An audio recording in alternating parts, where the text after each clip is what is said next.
to the category.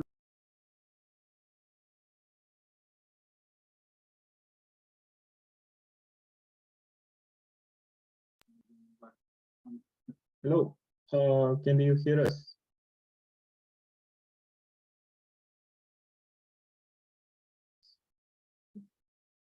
Sorry to interrupt. Looks like the audio is not playing from your end on Zoom.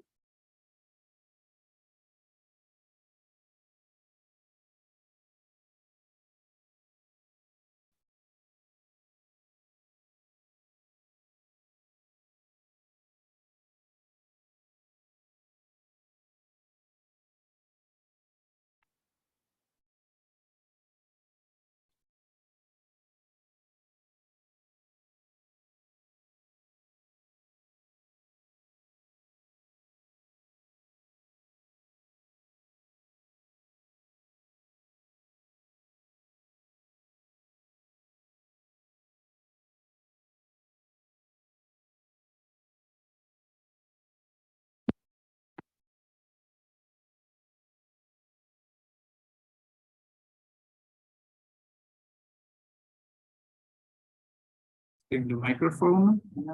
Yeah. Yes, now it's clear. Thanks. Okay, this is the setup is that this is just my laptop microphone, but it's not gonna be nice. They can have hear something. So, Okay. So we should get closer to the mic or? I would say so. Okay.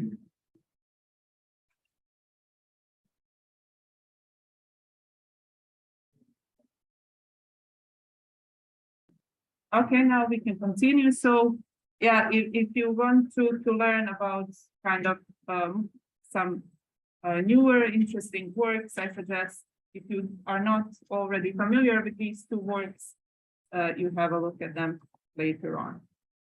So now I will introduce the most basic aggregation strategies that we will also use in this tutorial.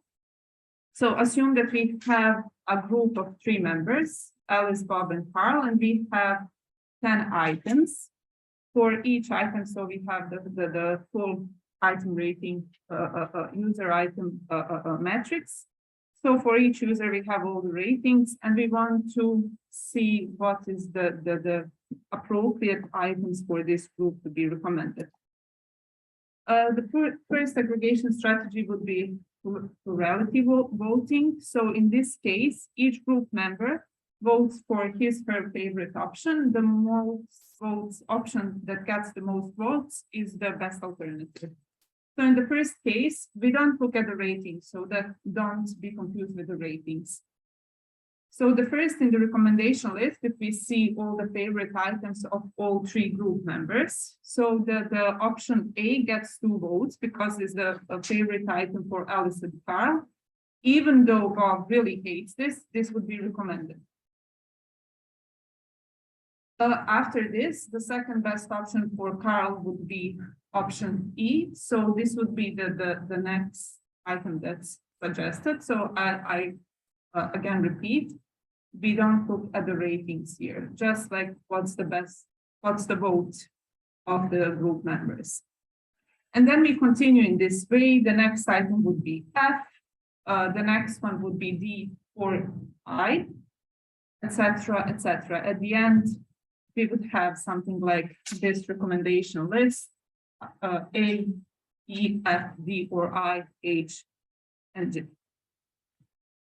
One of the next quite popular options is this additive aggregation strategy. It simply sums the ratings, the option with the highest 4 kinds of wins. Notice, of course, that average will produce the same results here. So according to this, we would have ties between E and F. So this would be the first recommended item. Then we would have H and etc. Multiplicative multiplies all the ratings. Again, the option with the highest 4 wins. Here is interesting to see that we don't have the tie anymore between E and F. That F is clearly a better option.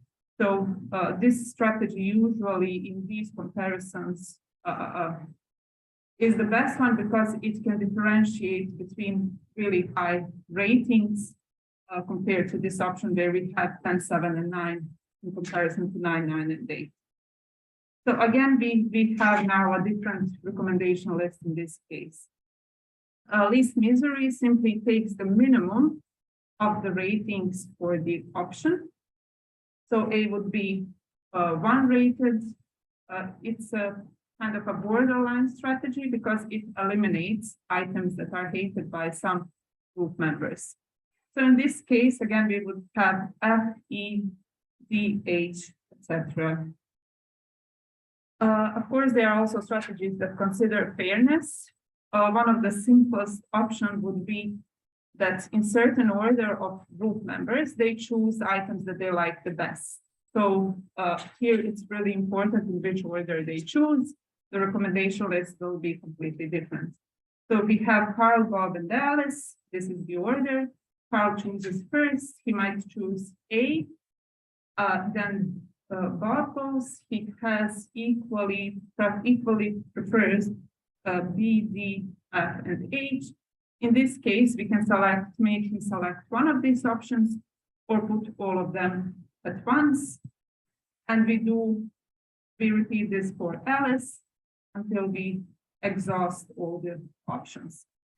To summarize here, so these are just some of the basic aggregation strategies that are usually used in as baselines in the group recommendation research. So this is why we also put them here. And the preference list or the recommendation list here you can see are quite different depending on this aggregation strategy. There are additional like approval voting, board account, which works with ranked lists, Falkland rule, and dictatorship. And yeah, you can see quite some of these. And now the Ladislav will introduce some more advanced ones, which we also kind of implemented here and compared with these baselines. Okay. You just will improve the setup. Not be much better than this. Okay. Well, one of the options how to improve over those previously mentioned, let's say, basic techniques is to consider the aggregation from the list-wise perspective. So far, all the examples, maybe except for the fairness, work in a way that they made some score for each of the recommendation candidate and then order them basically in one step. Another option how to approach this problem is to create the final list of recommendations incrementally, starting from the top item, going for the second one, and continuing until you reach to the volume of recommended items you want. Well, why would anybody do this? Because this is definitely quite a bit slower solution than the previous ones, is that the unfairness that could be introduced while making this recommendation list at one step can be mitigated while doing this incrementally. So for instance, if you select the first item that is the best for, I don't know, Bob, then in the second item, you can prefer more what is good for Carl and Alice. And there are quite a few strategies which work in this direction. I'm going to present just two of those. First one is called GFAR. It was presented in 2 years ago RecSys by Mesut Kaya and others. And it works incrementally from the list of the size 1 to the list of size of K you want. And at each step, it selects the item that maximizes the marginal gain of the sum of probabilities that at least one item is relevant for each of the users. Well, in this case, if you think about it a little bit, it kind of optimizes for the hit rate per each user. So it tries that in the final list of recommendations, there's at least one good item for all the users. The other thing it does is that it makes it rank wise. So this item should be ranked as close to the top of the list as possible. And some of the details of the implementation is that it works with this famous once complement trick, like it calculates the joint probability that all the items are irrelevant, kind of here. And of course, the probability of relevance is something that you have to impute into this model. And as it can at all work with this through the border relevance, where each out of the top K items for each individual users, if I remember correctly, they use top 20 in their implementation, but it can be anything, gets the score from 21, which is then normalized into the probability of relevance like this here. Well, having this kind of score actually makes the decrease in the probability quite swift. Like if the item is on top 25th for user, the system considers it completely irrelevant for him or her. Okay, so it's one option. Another one I'd like to present is originally my work with my colleague Ladislav Czech, and it's called exactly proportional fuzzy down algorithm, and is also in quite a few ways similar to the GFAR, unless the way what we consider to be the most to be the fairness and how to subsequently select the next item.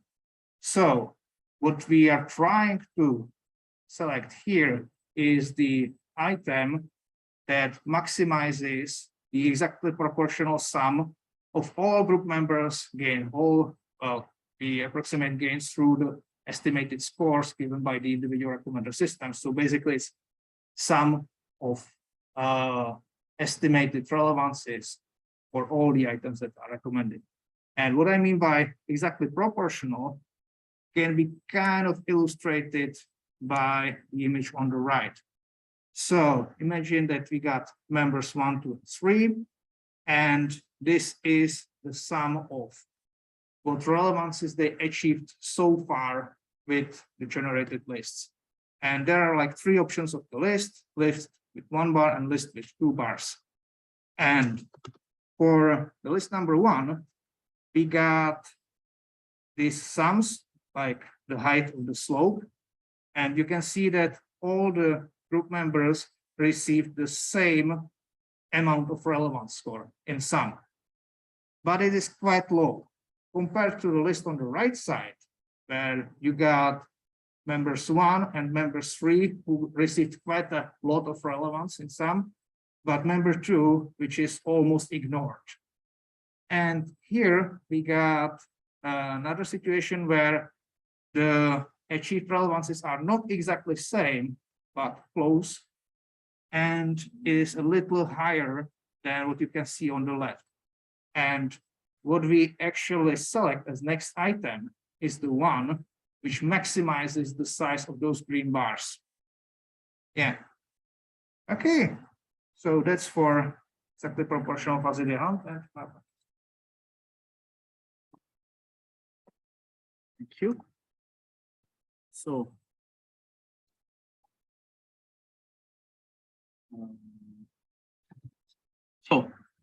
we have introduced the main basic strategies that usually are used in the group recommendation works, and also some advanced strategy.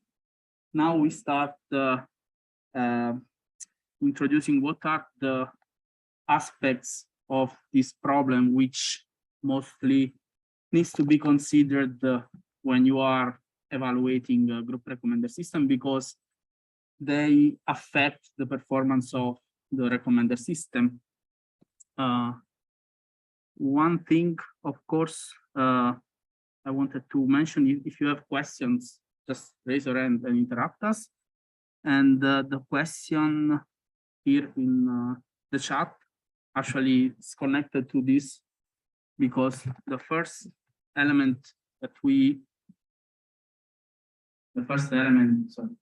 that we consider here is the group size. So in general, as you can imagine, the bigger the group, the most difficult is to find a solution which can accommodate everybody. Usually here we consider small groups, so we don't consider groups of size 100, but some works consider groups till 8-10 members maximum. And of course, this affects the performances of your system, whatever will be the strategy that you want to evaluate.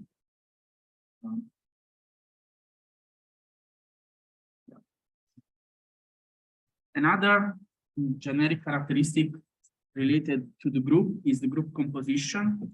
There are many factors which you can consider here. We mentioned if the group is composed by uniform or heterogeneous group members in terms of their preferences. Again, it is quite intuitive that if the members of the group have shared preferences, it's easier to find a solution for the task, while if the preferences are varying a lot in the group, the task can become more difficult. So this is something, again, that we want to consider when we are evaluating the group recommenders. Another characteristic of the group here is referred as type. You can have groups which share just one experience together. It's called one-time groups. For instance, a group of tourists which are share a visit to a specific point of interest. But you can have also long-term groups which share experience together during time, many times. And of course, in this affects how your system will perform. You may have more chance to accommodate the desire of the other group members. Yeah, another characteristic here is regards the group, but also the system and how you should implement it is the group decision-making process. In the case here, we distinguish between when the group is presented with a list of recommendations, or when the group needs to negotiate the model and the attributes of the item that they want to enjoy. So in this case, some approach introduce conversational recommenders which support the group decision-making process during the negotiation. Other characteristics that we need to consider are related to the system we are evaluating. And one first characteristic here is if the individual preferences are long-term preferences or are short-term preferences. That means that they are developed within the session while the group is interacting with the system. Another factor we need to consider is the type of recommendation. In some cases, we have one-shot recommendation. The group will use the system once, and so we need to find a way to accommodate everybody at the first time. Another possibility is repeated one-shot recommendations. So still we recommend one item, but we know that the group will use the system more often. For instance, a recommended system for restaurants or for a movie. And finally, we may have also sequences of recommendations. So the recommendation is not one single item, but a sequence, for instance, a playlist to listen together. In this case, we have the possibility to use some of the strategies Ladislav presented to accommodate more of the preferences together in the same recommendation. Another third characteristic of the system regards the fact that the recommendations are experienced. So the group directly enjoy the recommendations that you are proposing, or recommendations are presented, as in this case with the app, and then the group need to choose. And finally, this is of course any system you want to evaluate, you need to consider the goals of the system. Sometimes you define a recommender system to maximize the accuracy of the system. Sometimes you want to, in this case, while you have different people involved, you want to have some concept of fairness to be considered, and of course, this reflects to the metric and how you can interpret your results. Of course, these configurations have implication on the system and on the evaluation that you can perform. So here we reported some of these implications. Of course, if you have sequences of recommendation or long-term groups, you may have the possibility to evaluate the fairness of the group members after each recommendation session. If you may try to balance if some user was unsatisfied in previous interactions, you can study long-term effects. Of course, you cannot do that if the recommendation is one shot. See if the recommendations are experienced, then you can evaluate recommendation with respect to the individual preferences. So you can compare the individual preferences before you recommended the item with the evaluation of the experience of the satisfaction of the group activity. If the recommendations are presented, we can evaluate how if the users actually accept the recommendations, for instance.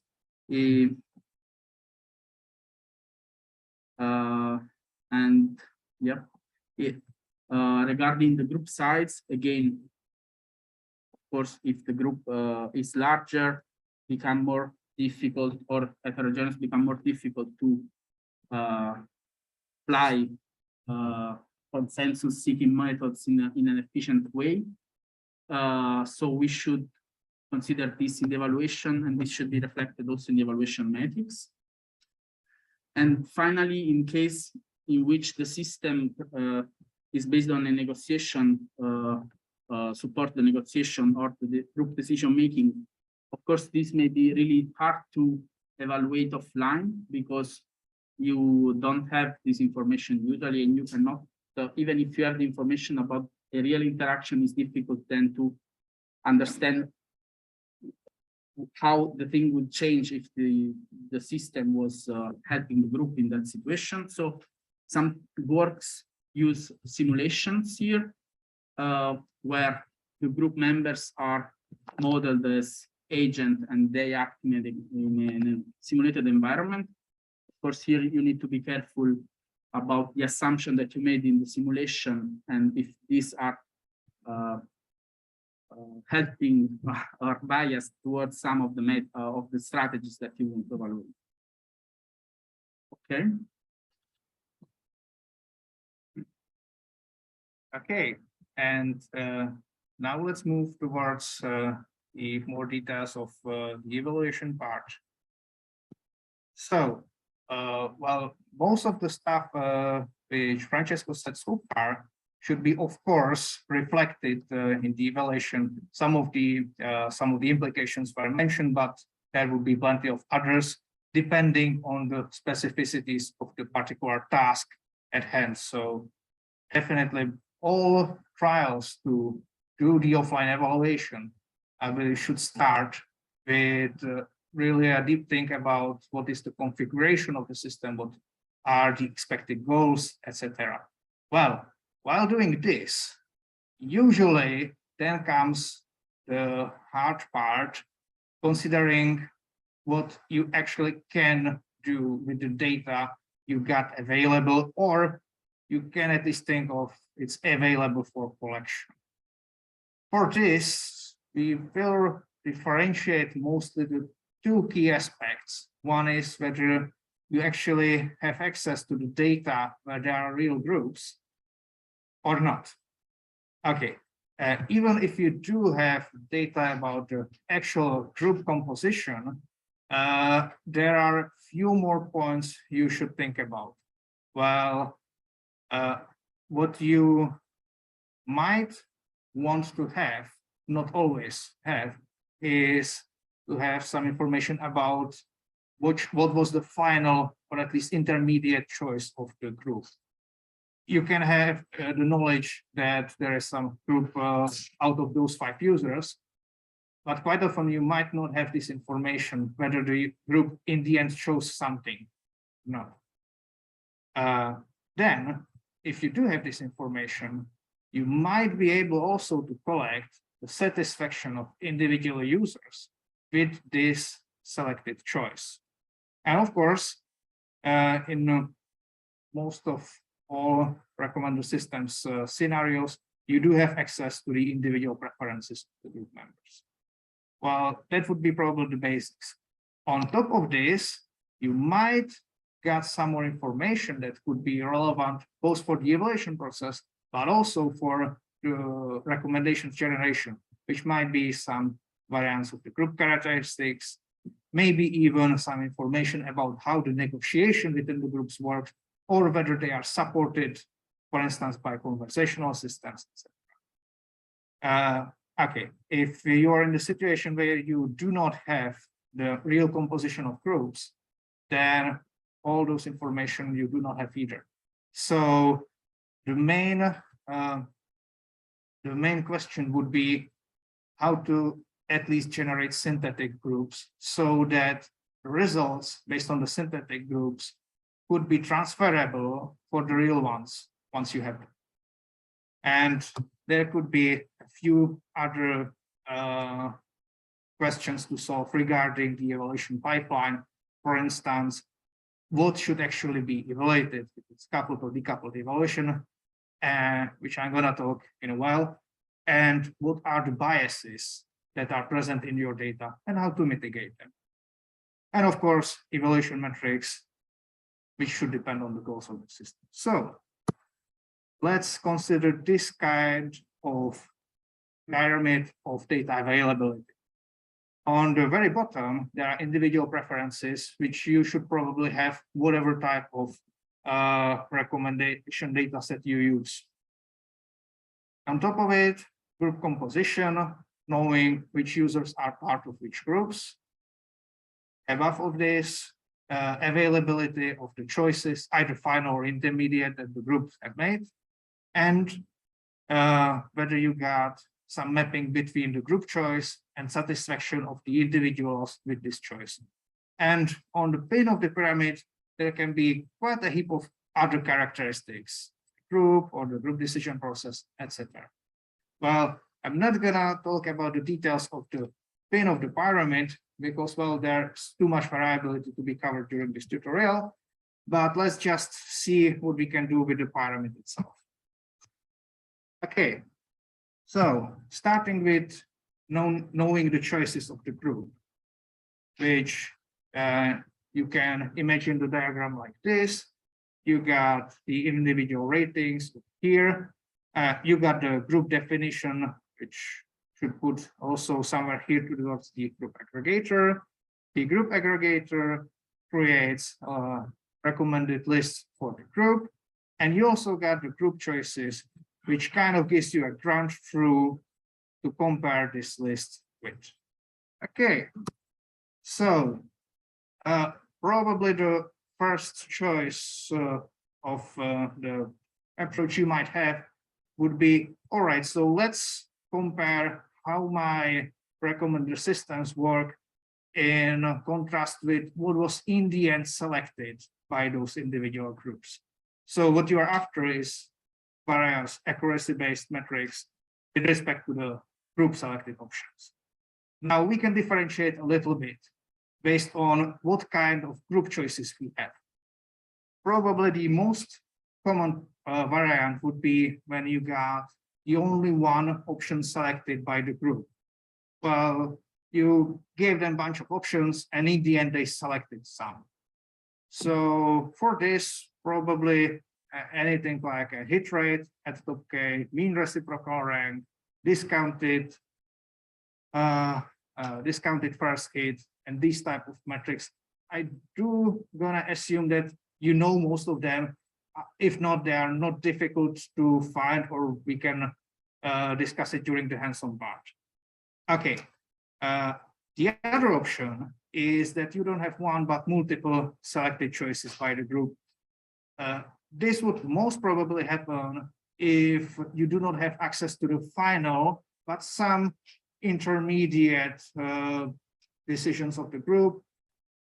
Or the other option would be that the group kind of voted for some form of sequential consumption. I don't know if you have a points of interest recommendation and the group is going to have a trip in some town, then you got a list of places they're gonna visit.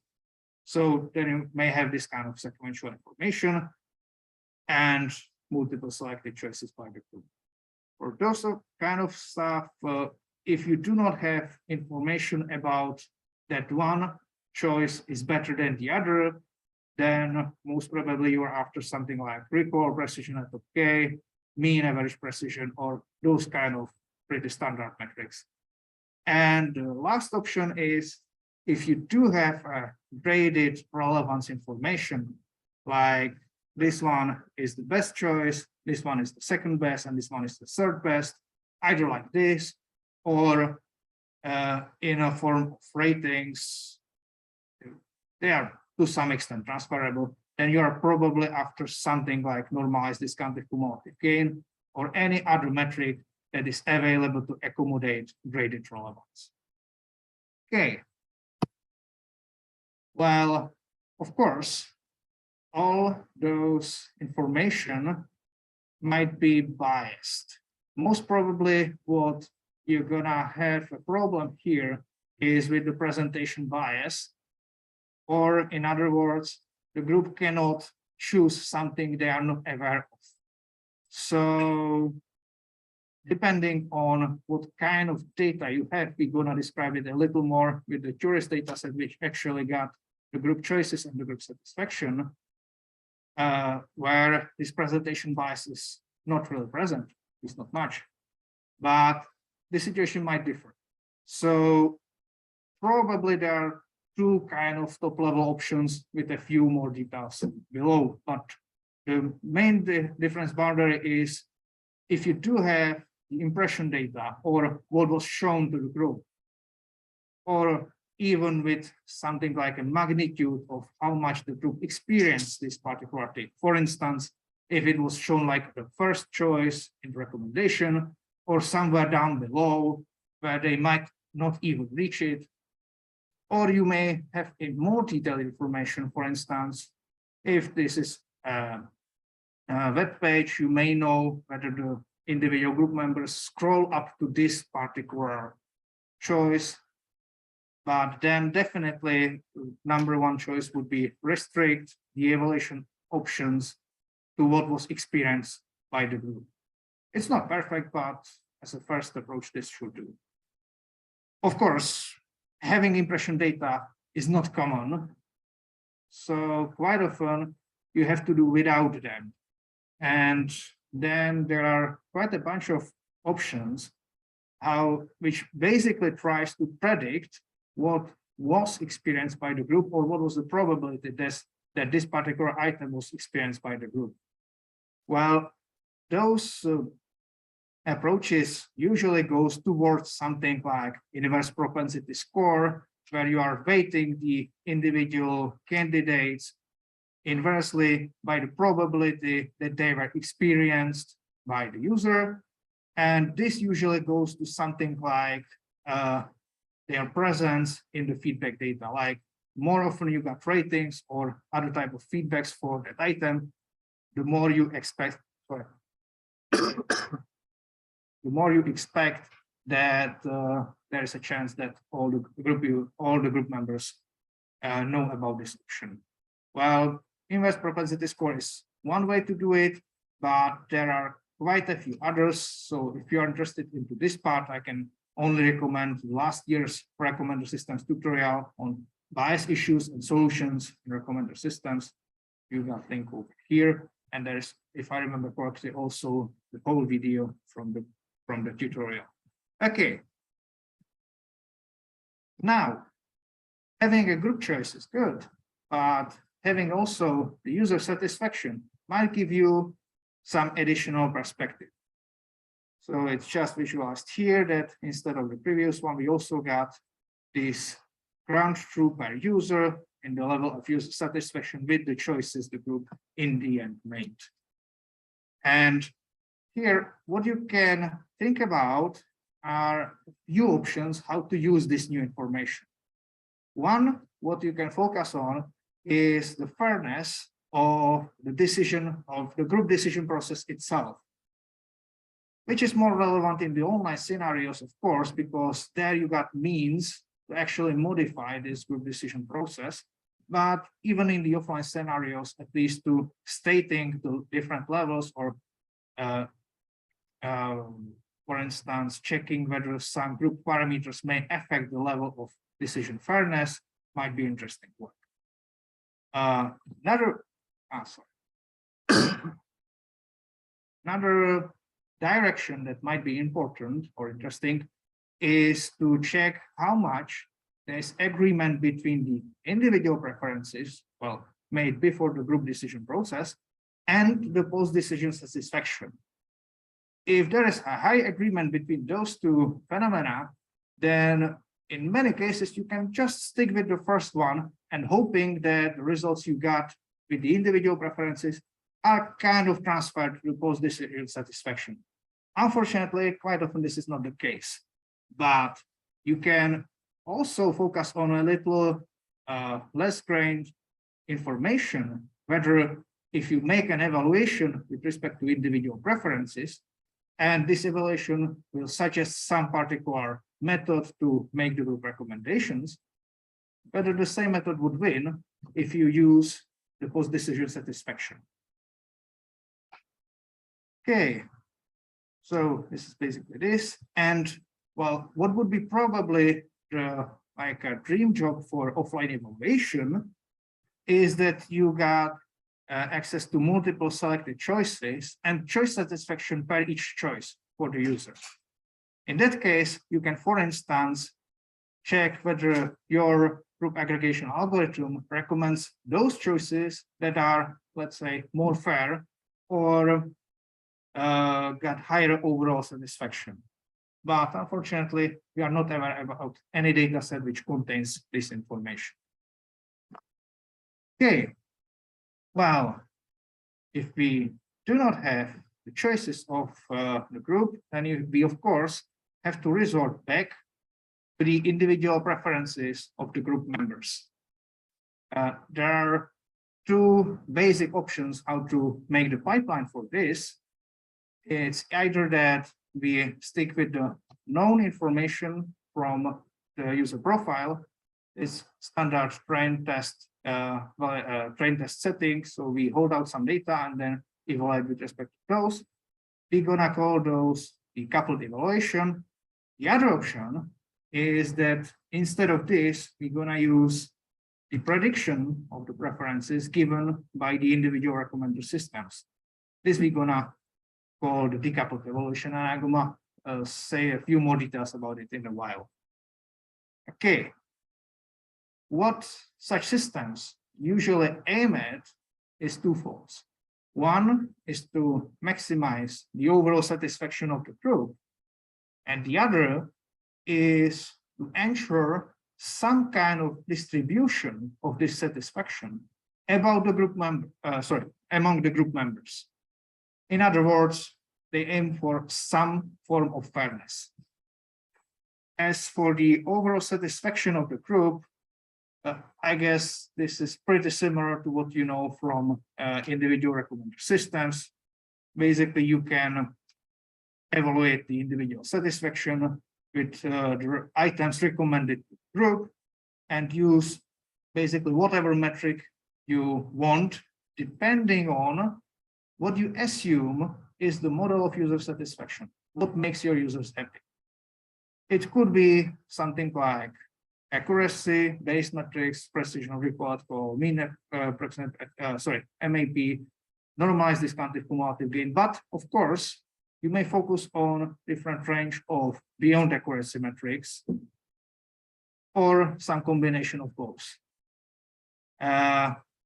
Well, typical way would be just to utilize those scores and aggregate them over all group members. It's something like mean, and then the best results wins.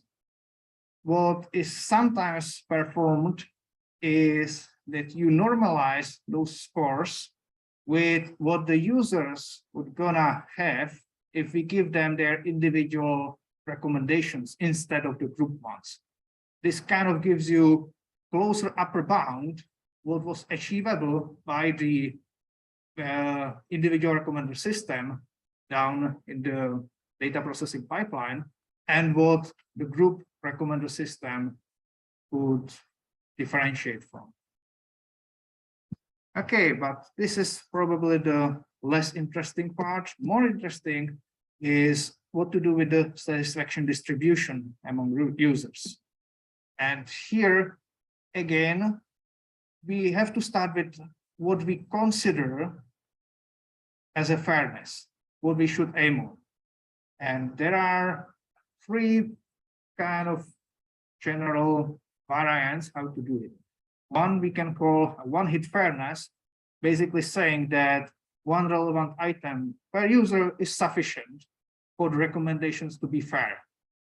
And well, if you don't care about where the item is, just if it's within the recommendation, then the metric you want to use is zero recall, which is a fraction of group members for whom there is no relevant item recommended, so the lower the better.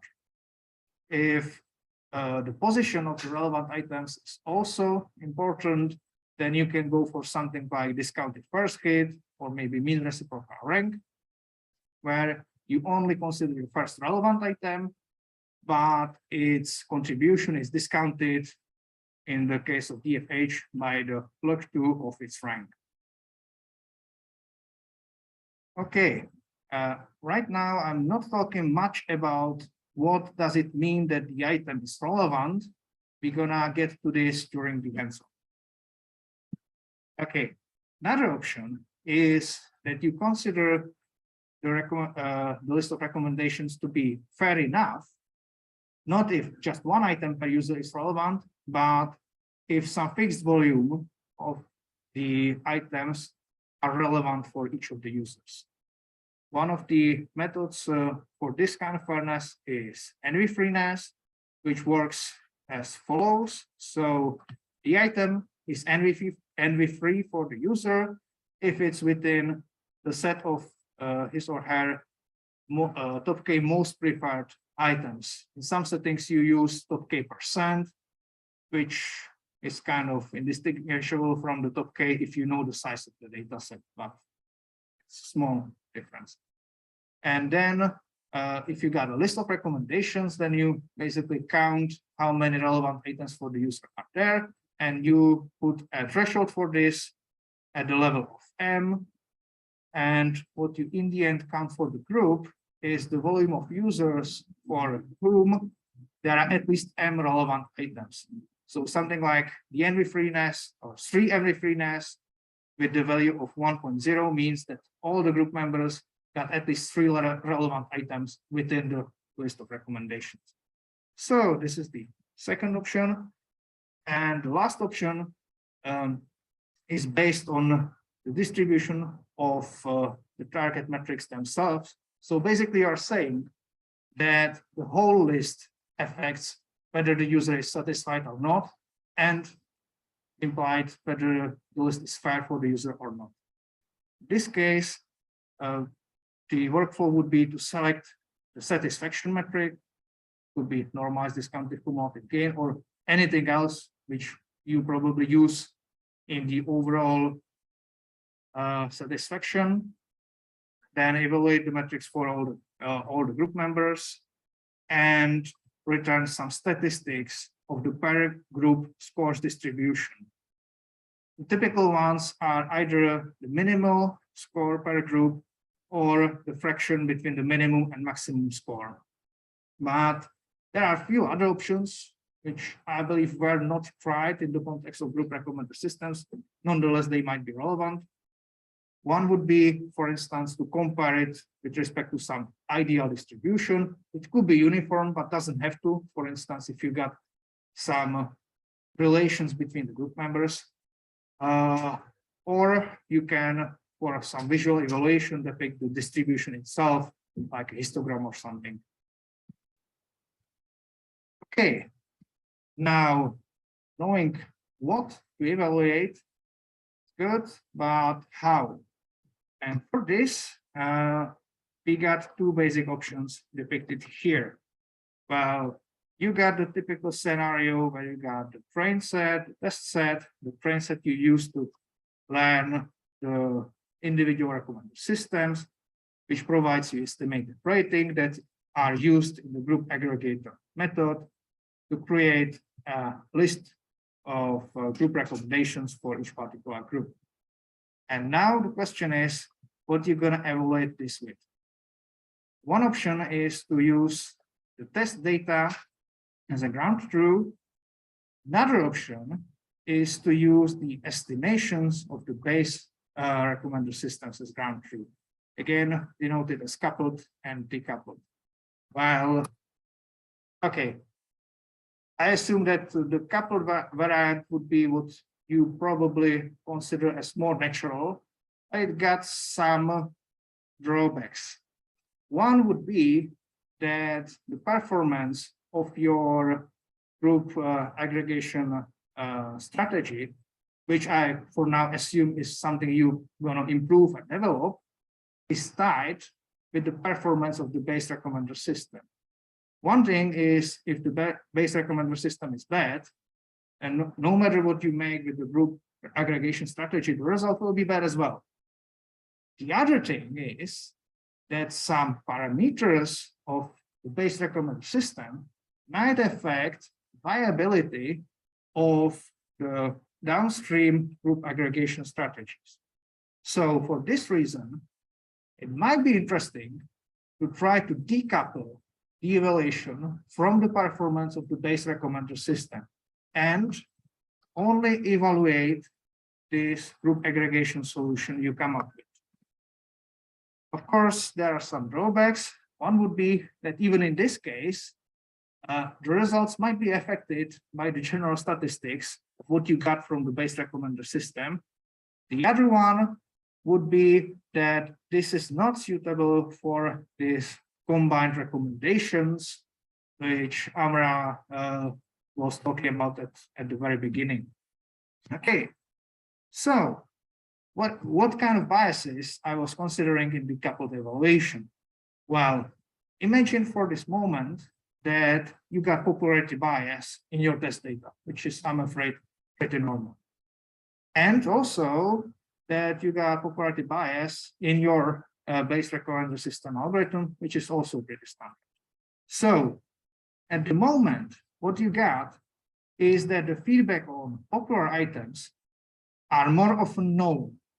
Not necessarily that the popular items are as good as they got feedback, but their knowledge about this preference is more often. And given the popularity bias in the recommender system, the highly popular items are often selected as the top choices for the most of the users. Now, putting those two things together and imagining that what your group aggregation does is that in the major part of the cases, they just select something from the top choices per user instead of trying to find items that are at least somewhat acceptable for the majority of the group, in this case, that group aggregation strategy gonna get an unfair advantage just because the feedback for those top items are more often known, not necessarily the other. Okay, so this is the problem. It's kind of a similar variant what you got as a popularity bias in standard single user recommender systems. So the solutions for this are kind of analogical.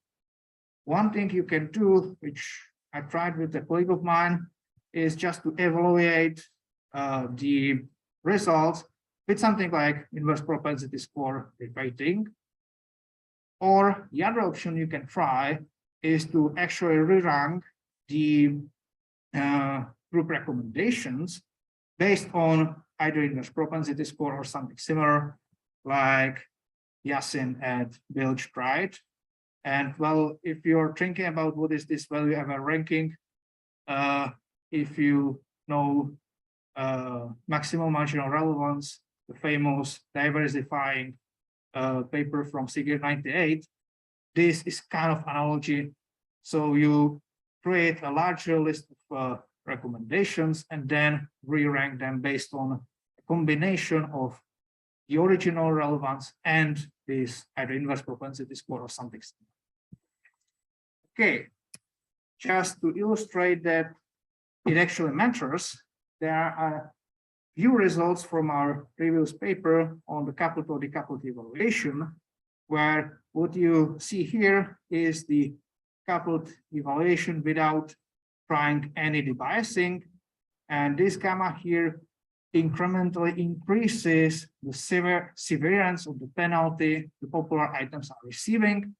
And I don't want to go into too much details, but what you can see here is that the ordering of the methods changes quite dramatically. In most cases, you can see that the methods who are trying basically to predict the best individual items per group member are good here at the coupled evaluation, but then they can go quite down. Of course, the question here would be, how much debiasing is appropriate? Okay, so other option could be, let's go into the decoupled evaluation. But unfortunately, this evaluation could be biased as well, but slightly in the opposite direction. Well, what you can assume that if the scores predicted by the recommended system are unbiased, then this decoupled evaluation would give you a fair estimate of the true relevance of individual group aggregation strategies. But problem is that in general, recommender systems may either overestimate or underestimate the true preferences of the users. Right now, I'm assuming that the score that the recommender system gives you is the estimate of how much the user prefers individual items. Well, what goes into play here is the selection bias, which basically says that the feedback on the positive cases for the user is provided more often. Well, if you think about it, then the mean value for the feedback you got access to should be higher than the mean value of the true user preferences if he or she ever express all of them. So if you got kind of unbiased recommender system, it could mean that the mean of the predicted scores by this recommender system is more or less the same as the mean of the feedback, which is higher than the mean of the true user preferences. So you can conclude that in most of the cases, probably recommender system is going to overestimate the true user preferences. And now, if you think about this, then even the items that users are not going to like, going to have some positive preference. Ergo, the group aggregation strategies that are seeking the kind of consensus between all group members. So doing something like average over all ratings per the group members, like the average algorithm would do, they're gonna have an unfair advantage here. So it means that the item seems to be more relevant than they are real. Again, what we can do here is something very simple, like normalization of the predicted scores, for instance, by the maximum normalization. And here, this is the amount of the increase or decrease of the preference you want. Or you can do something more elaborate, like you identify a subset of the data which are more biased or got more higher or lower preferences, which I'm not gonna go into details here during the tutorial. And again, what you can see here is that the change of this C value or the scores normalization got quite a large impact on the ordering of the individual group aggregation strategies. So based on whether you do or do not debias your data, you might get completely different results with respect to what you're gonna use in the end.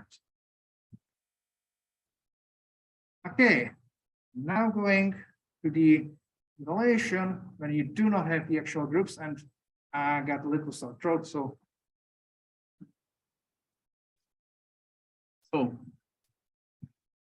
So this is the last case. If you see here, we only have the red part. Actually, this is one of the most common cases in the literature that you see. Usually, either you had the possibility to run a user study and collect the data that you want or need, or you have to use a data set where there is almost nothing. So in this case, you only have the evaluation of the individual users for the items, and you don't even know there are no groups in the data set. So what you can do here is generate synthetic groups and generate recommendation for these groups and try to understand how your system is performing. So first thing here is which groups generate on a synthetic data on a data set where you don't have groups. So since we have seen that the size affects a lot the performances of each strategy, it's reasonable to generate groups of different sizes to compare the results of your strategies on groups which are simpler and groups which are more difficult. Another thing that you may consider is how to assign users to a specific group. There are some strategies. One is random, of course. You can just create random groups. Or you can use the information that you have. For sure, you have the feedback of the user for the items in the dataset. So some strategies try to generate groups which are similar or dissimilar in using the in terms of individual preferences between the group members. And this also is something that affects the results. So it's something that you may want to consider. Another possibility is to use some other shared properties. So for instance, in this case, in this work, you know something about users which were experiencing some point of interest in the same time window. If you have some other information that may help you in generate meaningful groups, you can use it. Otherwise, of course, this is not an option. So if you want to use the similarity, of course, you need to compute the similarity between each pair of users.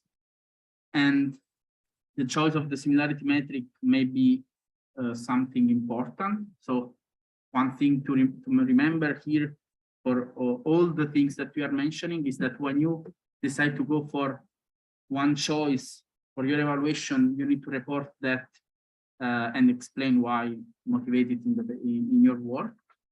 For instance, in our tutorial, we use the Pearson correlation coefficient is widely used in the community for this task, but there may be some specific scenarios in which this is not the best option. So think about the consequences of the choice of all the choices that you're doing.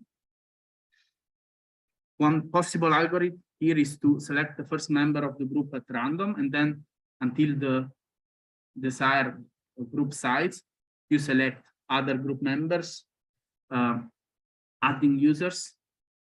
If you want to generate similar users, groups with similar users, you may want to check that the new user has a high similarity with all the group members already selected, or with at least one of the group members.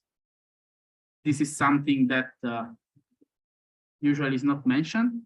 So most of the work in the literature generate groups which in theory have users which are similar with all the group members, but actually this is quite hard to do in some data sets. So sometimes you may want to relax this constraint.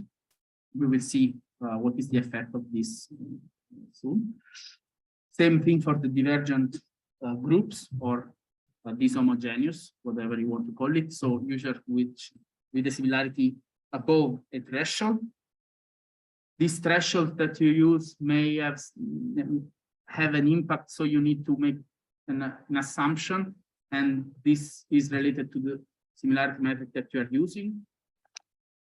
You may want to evaluate the distribution of the similarities between users to check what are the meaningful constraints. Another possibility is what we call here minority group. So a group in which there is one user in a minority position.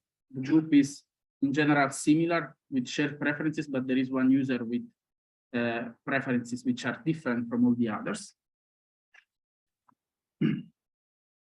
Here, there are some charts we generated on the Movilance dataset, and generating similar groups with different thresholds of size 8. So the most difficult case to find 8 people with same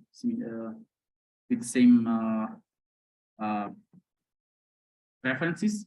So you can see that the average similarity between the groups is changing according to the threshold. These have an effect on your results. So it's something you need to consider and explain. Same happened for divergent groups. In this case, we are using a relaxed constraint. So we want that the new group member is different from at least one of the previously selected members. And this is easier. So we see that the similarity is really low in the cases with the threshold of 0.1 and 0.0. This is the Pearson correlation coefficient that we are using. If the threshold is lower and it's too difficult, then we see that the variance increases. So we have that our divergent groups, some of them may be actually similar because it was too difficult to find 8 group members with this similarity threshold. So again, consider the consequences of your choices and explain it. Another possibility that we were mentioning, that I mentioned before, was using other information, shared properties.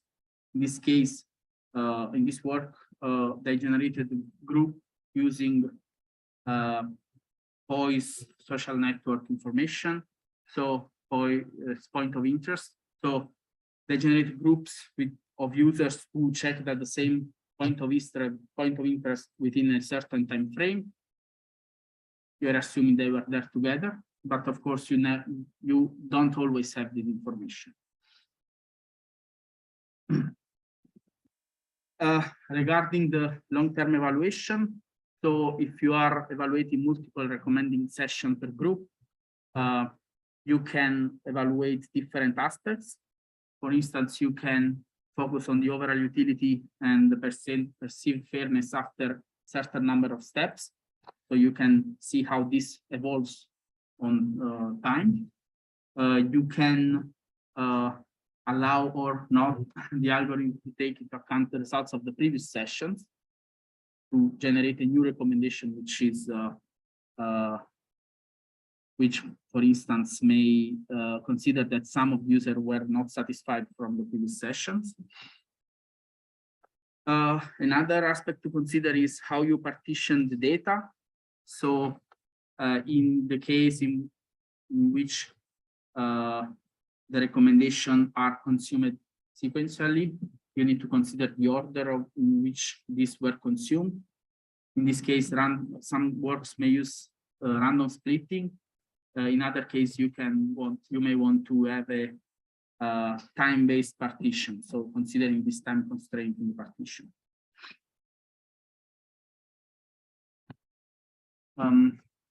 So there are we have introduced many concepts here. The main problems when you are evaluating a group recommender strategy is that usually you don't have a data set specific with all the information that we had in the pyramid. And most of the cases you use synthetic data, synthetic groups on data sets which were collected for individual recommender system purposes. Usually you do this unless you need some information that you have to ask and you are forced to run a user study. Of course, one important thing to consider is the metric that you use. Ladislav is introduced many metrics for each case, and you need to consider this. The point is that there are not solid baselines in the community on how to perform this type of evaluation, and very few works compare different methods. So these are, in our opinion, points that should be addressed in the community. So now,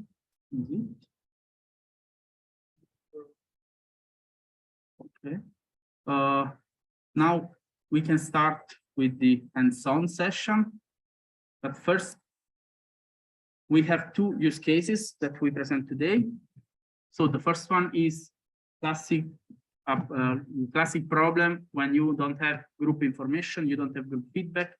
We will use the movie lens dataset for this, which is mostly known in the community.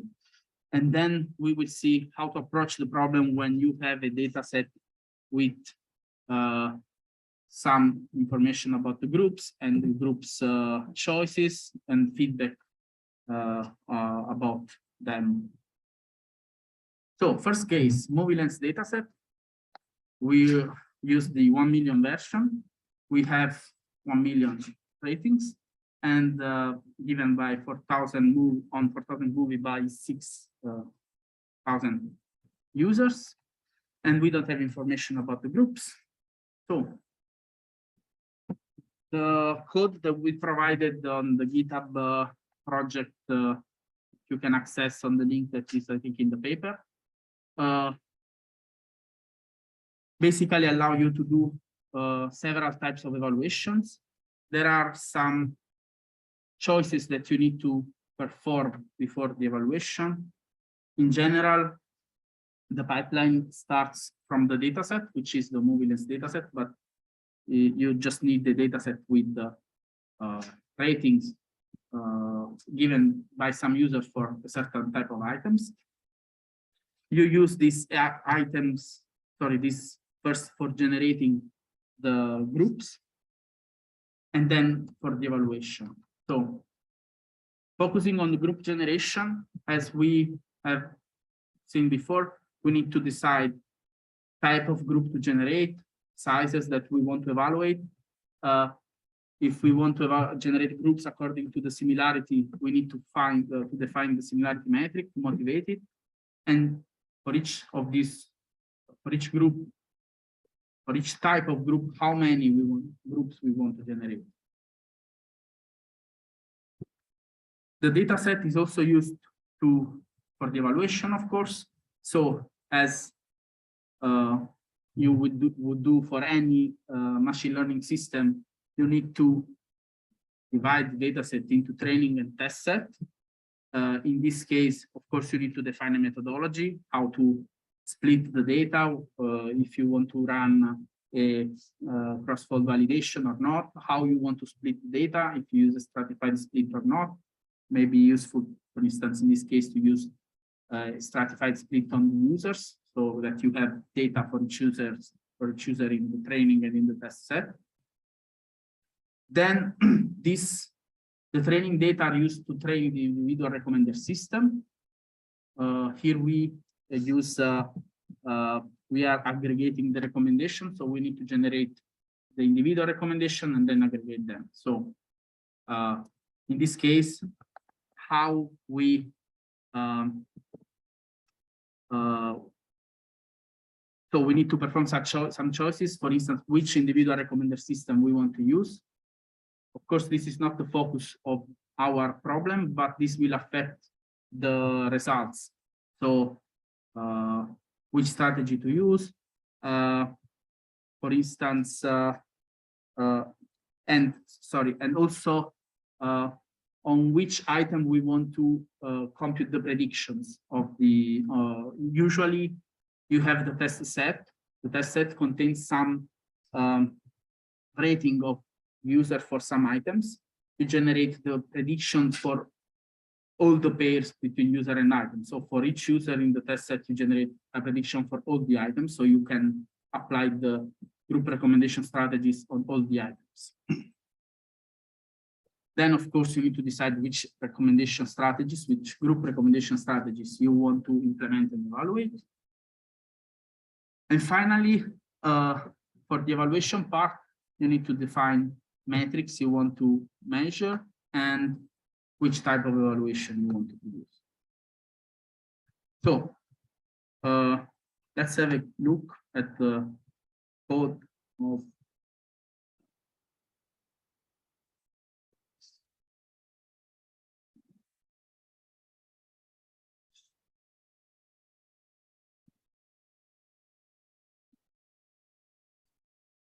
maybe we can stop share the sorry.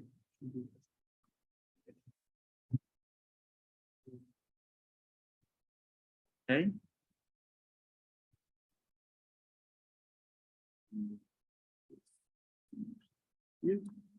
So if you see, if you go to the GitHub, this is the basic structure of the code. So basically, we have several support files in which we have defined the aggregation strategy, metrics, and other useful things. The general pipeline is in this Python Jupyter notebook. So the first one is the script in which we generate the groups. Here, basically, we are reading some information from the configuration, from a configuration file about the data set to use and the type of group to create. And then there is all the evaluation of the similarity between the group members and implementation of the generation of the groups. What I wanted to show you here is that the generation of the groups is implemented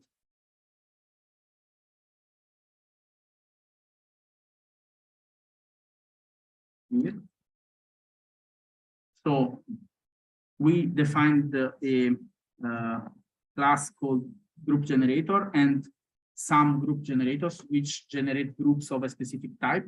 If you want to add a specific type, you just need to implement a class which of the type group generator and implement the methods which generates the group, given information about the similarity and the data.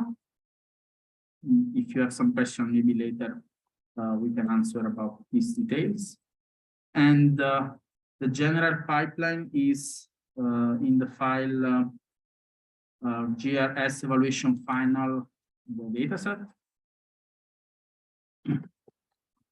So this is this was created specifically for the tutorial. So we implemented the several parts as separate cells in this notebook to allow you to evaluate some predefined pre-computed recommendations without the need of running again the generation, which may take some time. So if you want to try some configuration for the evaluation, you can just modify some of these parameters here and run it from using the pre-computed recommendations. If you have some more specific question, we will be here to answer, of course. And basically what we would like to do is for you to try to discuss and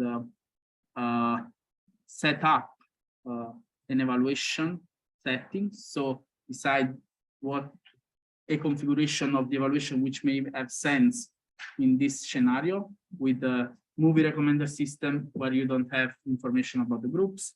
So we need to decide which group we want to generate, how many groups we want to generate, the methodology, and which individual recommender system have sense to use, and the metrics, how we generate the group recommendation, the group recommendation strategy, everything. Of course, we are here to help.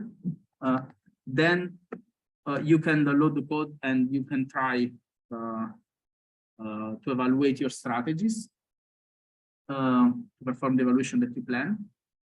We will then show you, discuss about some of the results that we already pre-computed. So maybe we can have 2 groups in the room, I think. More, just a group, and we will work and provide support. And for the people online, okay.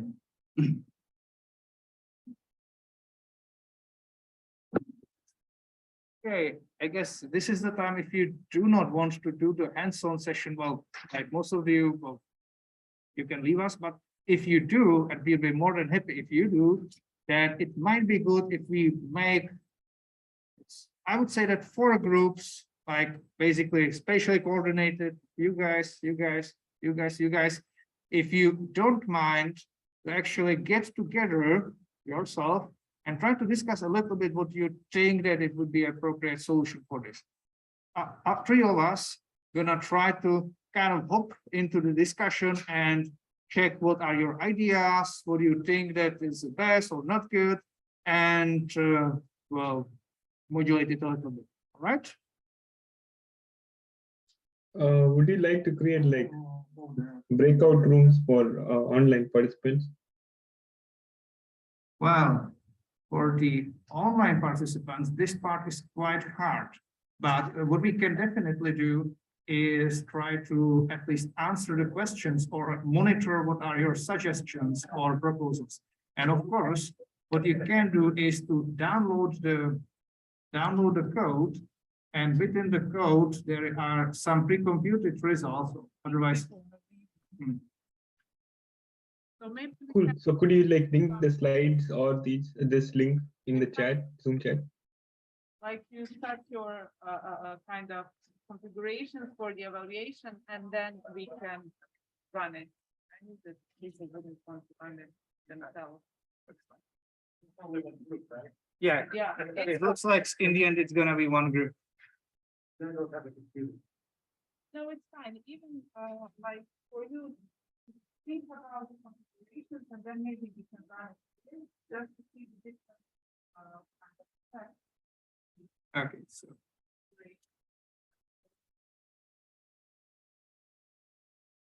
yeah, so the link for the code is in the chat.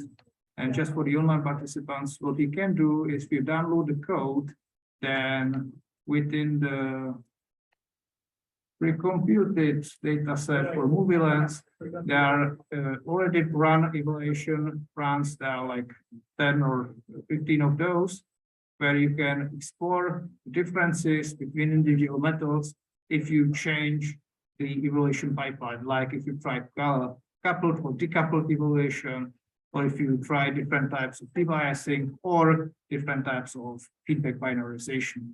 So I would say this would be for the online participants. And in the meantime, we're gonna have, unfortunately, without the mic, because the thing here is not usable, the discussion with the in-person participants. Okay, thanks. Where is the here?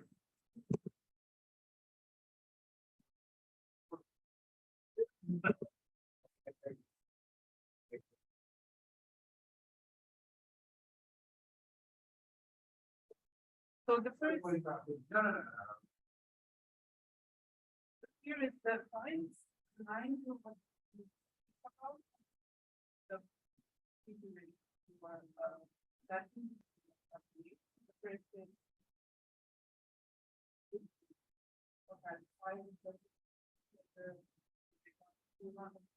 similar.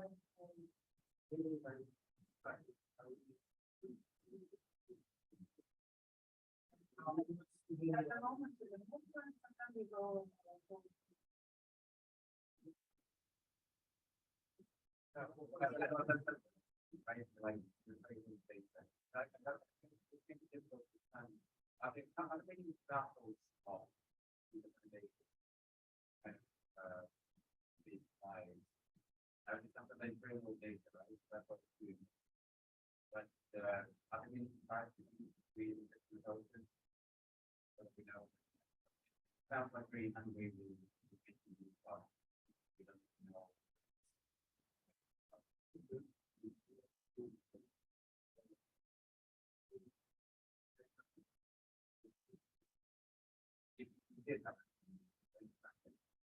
We do.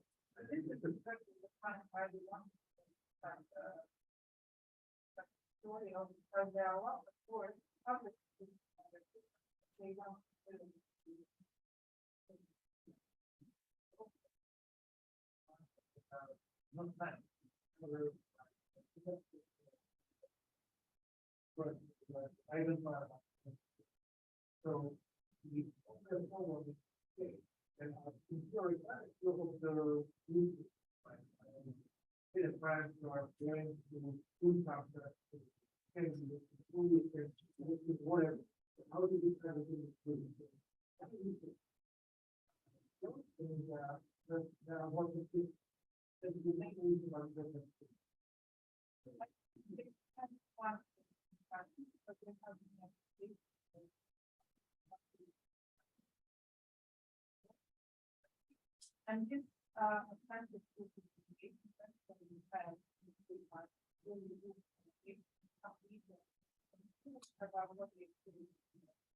but for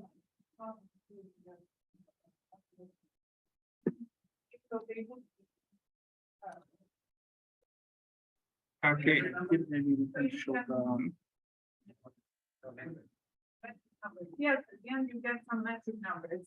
Okay, so I hope also the online participants, at least some of them, stayed with us. We got some internal discussion with the in-person participants about what are the implications of the choices for the recommendation setup. And now we can just show a little bit of the results which we got within the movie lens. So let me just switch here. And yeah, just for you, if you ever try to do it back home, then within the GitHub repository, there are zip file with the evaluated runs. Why we got it here is because evaluating one run like this may take something around 1 hour if you got groups of 100 participants per several types of groups. So we in the end decided to pre-compute at least some of the options. What we got here are a few of the coupled evaluation strategies, a few decoupled, which are diversified in whether and how much do they try to debias the results. So if they do the inverse propensity debiasing, and if so, what was the gamma parameter? Just re-mentioning that the higher gamma, the more the popular items are penalized. That's one thing. Yeah, good point. What we evaluated here, at least I hope for most of the variants, were groups with the size of 2, 4, and 8, and we generated 100 groups of each of the types of random, similar, diverse, and similar with one divergent member, with one outlier. Okay, as for the runs, we got here one thing which is quite interesting, and it is quite often the way where individual papers differ, is whether they apply some kind of feedback binarization, and if so, what is the threshold? So we tried the variant with and also without. And okay, what you can then explore for yourself is that we got the visual results either for the individual evaluation runs, and if you just list the runs as here, and you can just select which is the one you want to display just by getting the correct index. So right now we are after a coupled evaluation strategy without debiasing, with binarized feedback, where the feedback positive threshold was 5. So really just the top results are good enough for us to consider them positive. And what you can see here, okay, yeah, well, if you're not interested in some of the implemented metrics, you just remove it from here, and then they are not going to be shown in the results. And if nothing breaks, and then in a few moments, you might have results for this. I hope. Yeah, good. So what was surprising for us, and those are the aggregation strategies. And what you can see here that for quite a few metrics like normalized discounted cumulative gain, recall, so bounded version, discounted first hit, just not some of the others, what performed the best. And also if you, this is the mean per group, this is the minimal value, and this is the ratio between minimum and maximum. This MPL metric, aggregation strategy is just the most popular, the most pleasure, which is that you get a maximum out of the ratings which individual group members got for this particular item, and then order it based on this. One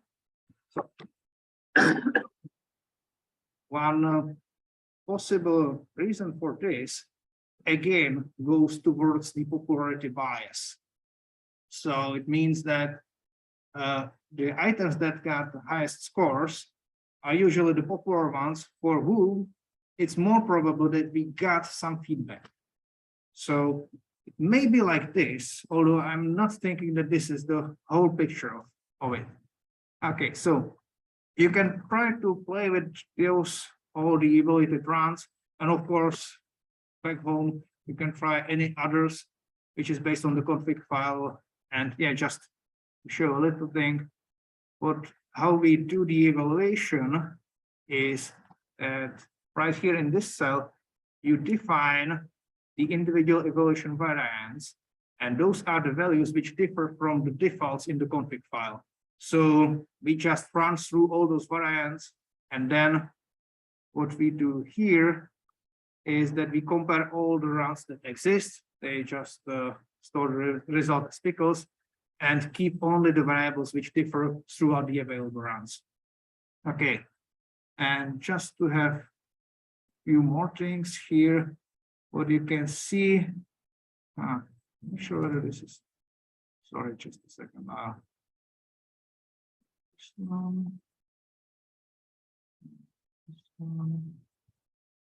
Well, what we got here is a little bit about how the metric varies for the group sizes. And for this particular plot, we match all the aggregation strategies. And what you can see here, and for most of the metrics, while for larger groups, you can still keep a reasonable values of the mean statistics. Then for the minimum, and of course, the minimum maximum ratio, you very quickly drop very close to 0. This is for the coupled evolution scenario. And in the end, it's not surprising because you got loads of missing data and the size just multiplies the probability that there is at least somebody for whom you don't know anything. Okay, a few of the other charts. This one is about the distribution of the scores for the individual metrics.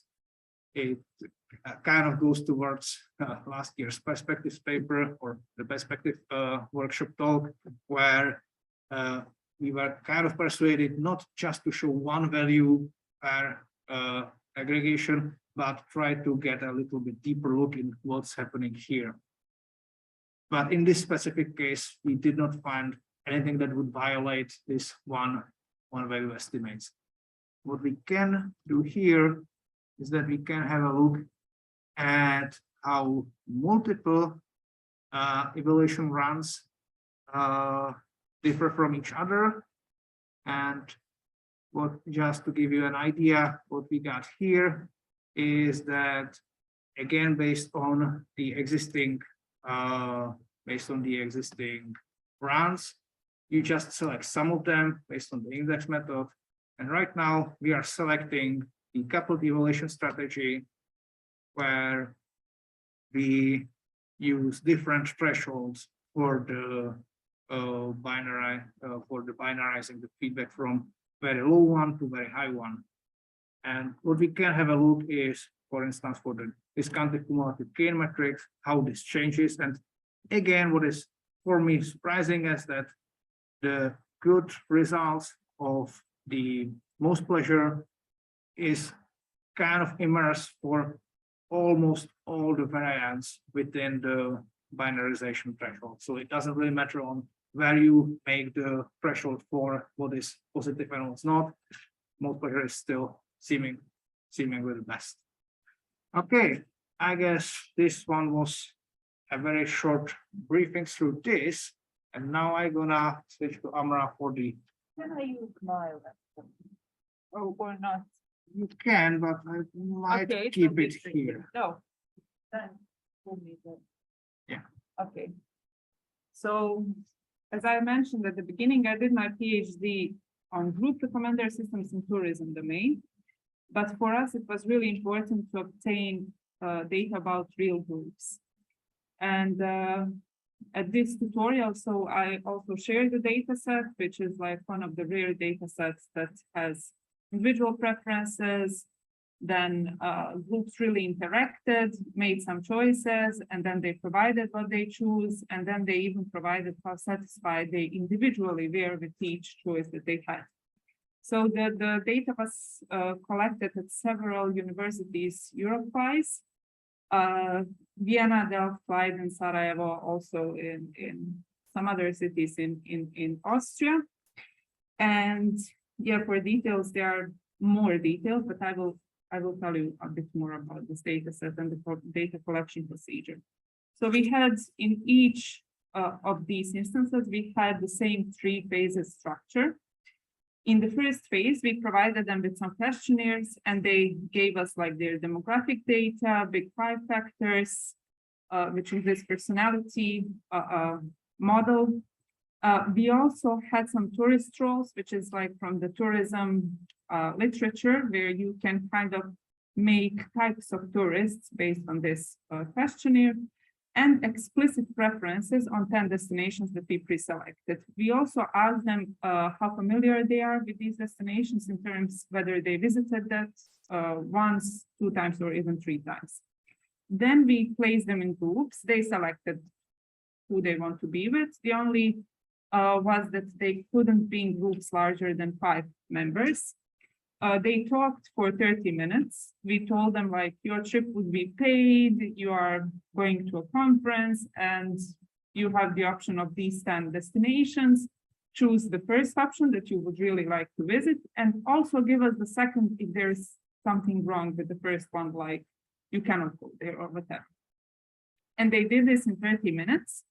It's important here to mention that in the week before they provided their individual preferences. So not immediately before the group discussion. So they might not really remember fully their preferences at the moment of discussion.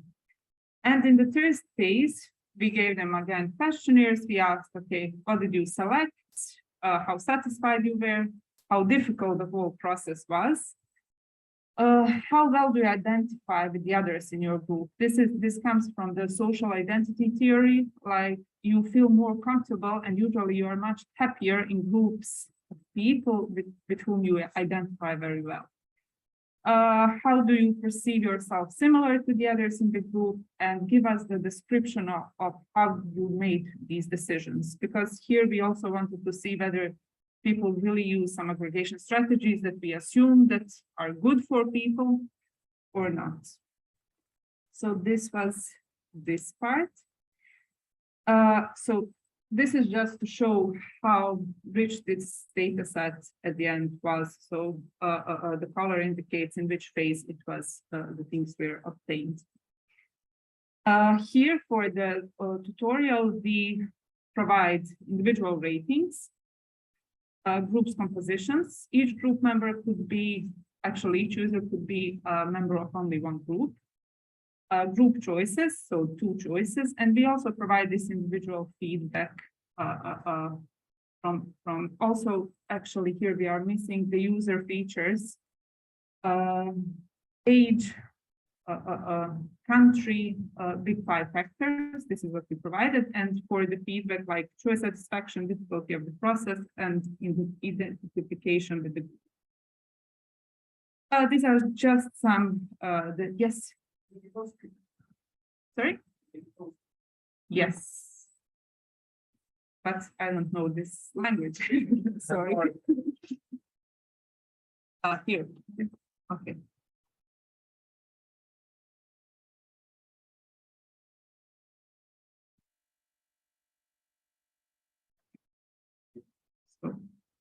Sure. Yeah, so in the first run, we had these 10 very popular destinations in Europe. The most preferred options are the ones that have the most of the dark red color. So these were the most often ranked at the first place of their individual lists. And it's kind of reflected here.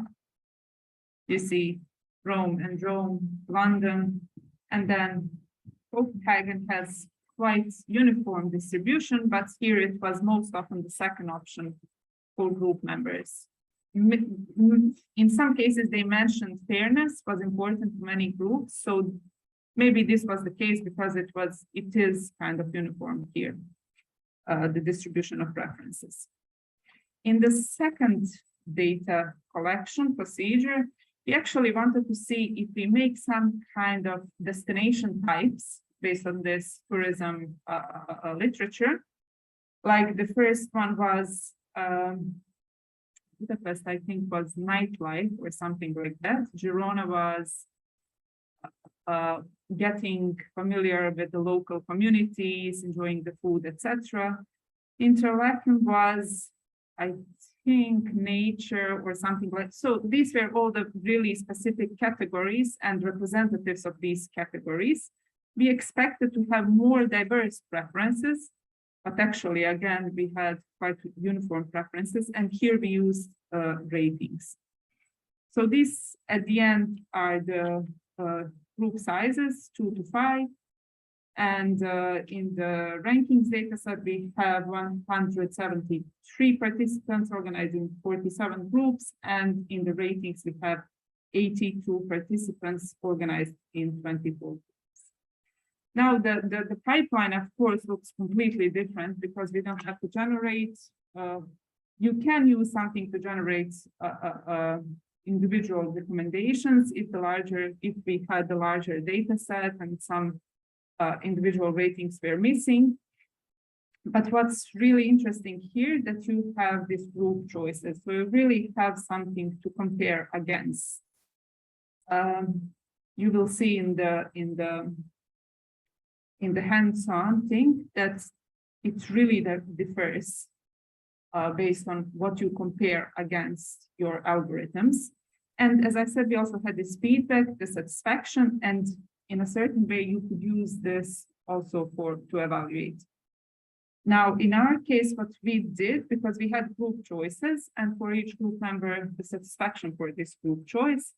So we assigned for each individual user on this selected item, we assigned the rating of the satisfaction and compared against this.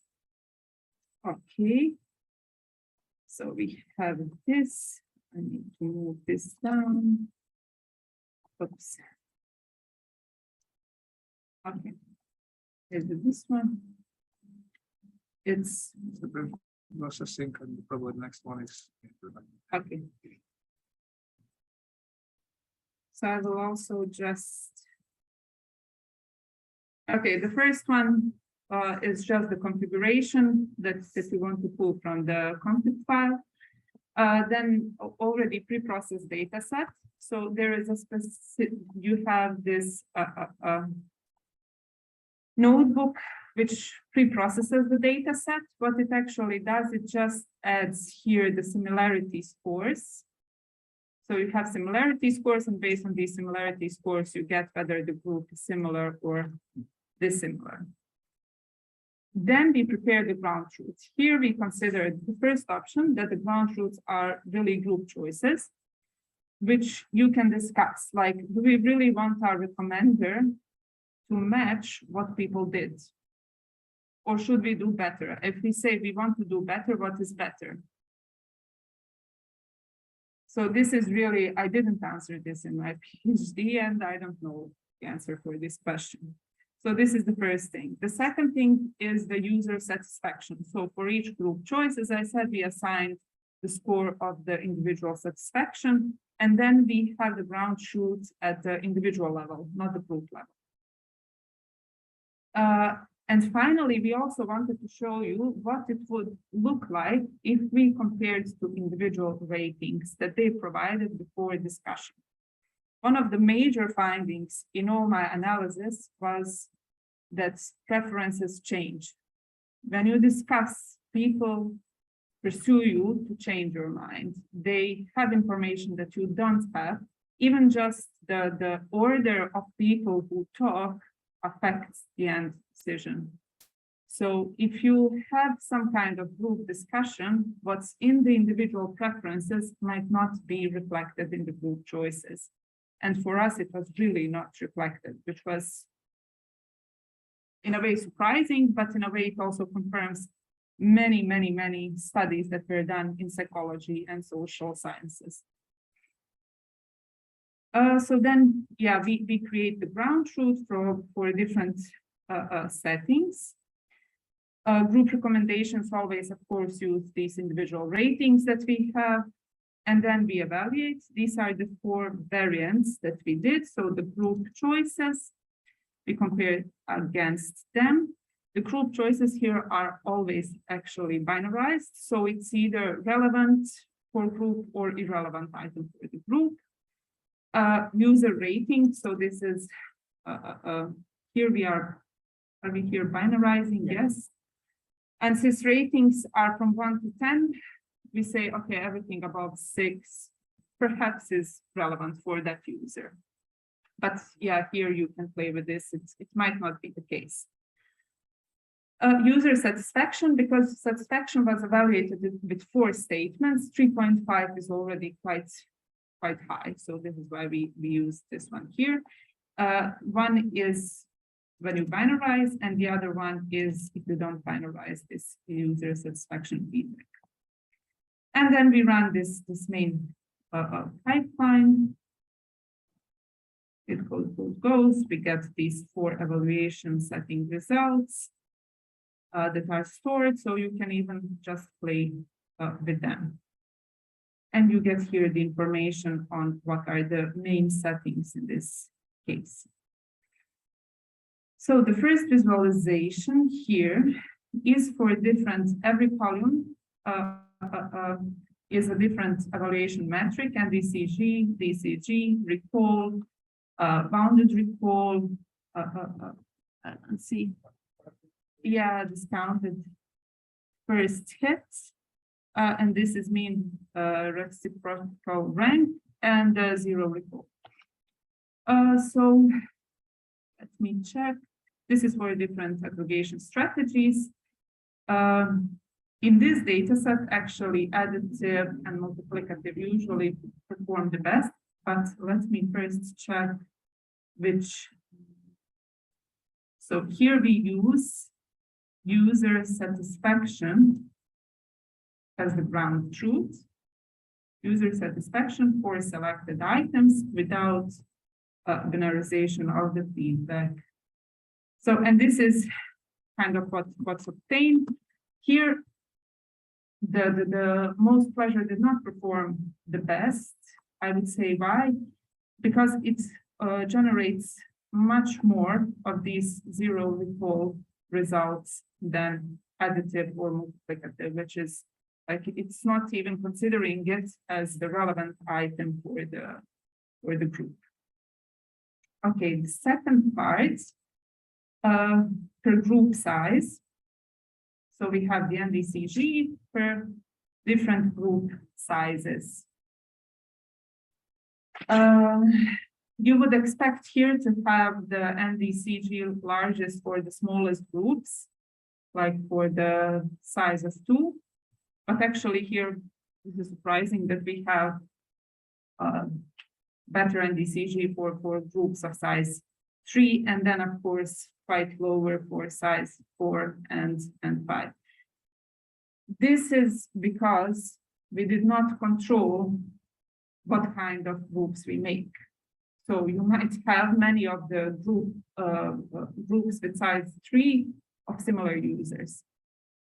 And in some cases, when we kind of got some interesting results, when you go inside, then you see it's just the type of the group.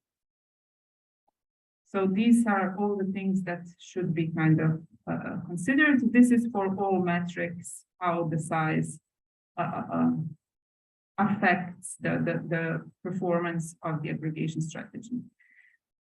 This is for similar difference between similar and dissimilar groups. The orange one is similar groups. The blue one is dissimilar groups. Obviously, it should work better for similar groups, which is kind of indicated here for everything, but not for the mean reciprocal rank at the size 2. Again, here, one has to look at these particular groups to find out what's really happening there. And now I will skip this and want to show you here, for me, the most interesting part of this, this for this data set is the differences based on which baseline, based on what ground truth you use. So you can see here, we have the first one is group choice, the second one is group ratings, and this is user satisfaction. It seems if you have for your ground truth only individual ratings before the groups experienced the item, before they discussed about the item, it seems that you get really nice results. But the point is that this should be really questioned, because you see the difference here for when you really use the group choices, it's really much lower, especially like in different metrics here. Yes. So probably it's overestimated based on what ground truth you use. I wanted to add one thing which was surprising for me, because, well, of course, if you do like the better ground truth, and the previous one was more permissive, then probably you overestimate the actual values. But if you check the slopes and the shape of those, what you can see, it's not quite strict, but mostly the ordering of the methods would be the same, at least for those 4 basic ones. Which is important. Yeah, so in the end, what you usually want to do with those evaluations is to select what you're gonna use in the real system, and this very roughly, but even though indicates that your choices made on the, let's say, more approximative ground truth might actually not be as bad as they could be. You could overestimate, but it's good to have at least the proper ranking of the methods. Okay, so this is especially like here visible for this zero recall. It seems like you are doing really good job with ratings, but it's just that you are comparing against something which is not true. So the ground truth is not true, actually.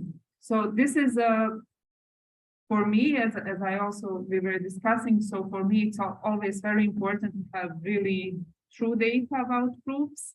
And as I mentioned previously, like, what do we do with group choices? Do we want to repeat what the groups did, or we don't want to do this, we want to do something better?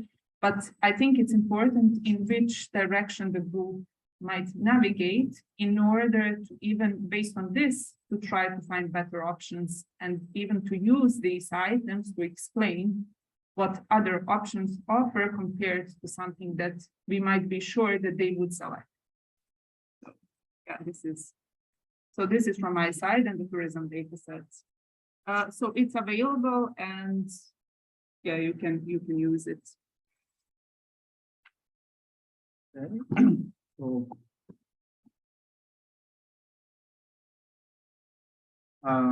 yeah, so basically, if you want, you can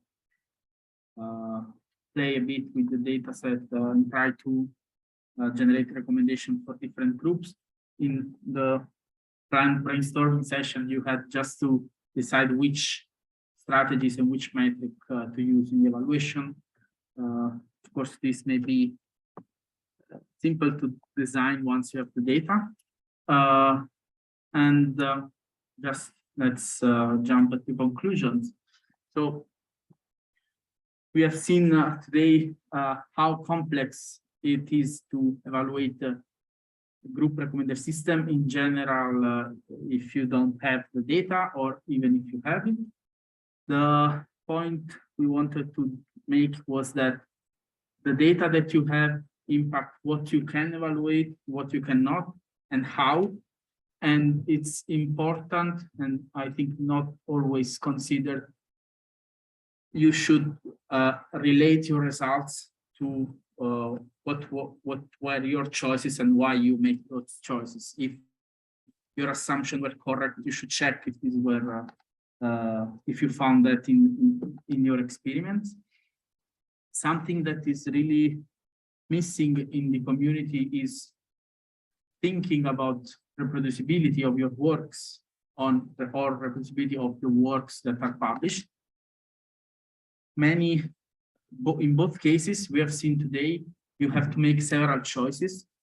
If you are using a data set without group choices, you have many things to decide, and you should report them carefully, report motivations. Otherwise, it would be impossible to try to reproduce your results. But even if you are collecting the data for your offline evaluation, as Amra did and showed before, she reported how the data collection was performed. This is usually not done so well that you can do it again, and this is a problem. So this is one thing. Try to make your work more clear as possible, most clear as possible, to make it possible to reproduce it. And something completely missing is try to reproduce works which are present in the literature. Very, very few works analyze the same things, and usually not because that was the objective. So maybe something interesting, try to reproduce one of the studies in even the most important in the literature. And finally, to we have seen that there is a lack of data set with group choices, group feedback, and this is because it's difficult to collect this data. So few works do this. It's important if you share your data so that the community may use this data set for improving the strategies and for testing purposes. Of course, there may be many other questions that you may have. Feel free to contact us. Here are our contacts. And thank you for staying till the end. Also, people online. There are some 5 people, I think. Thank you so much, and see you around in the next days.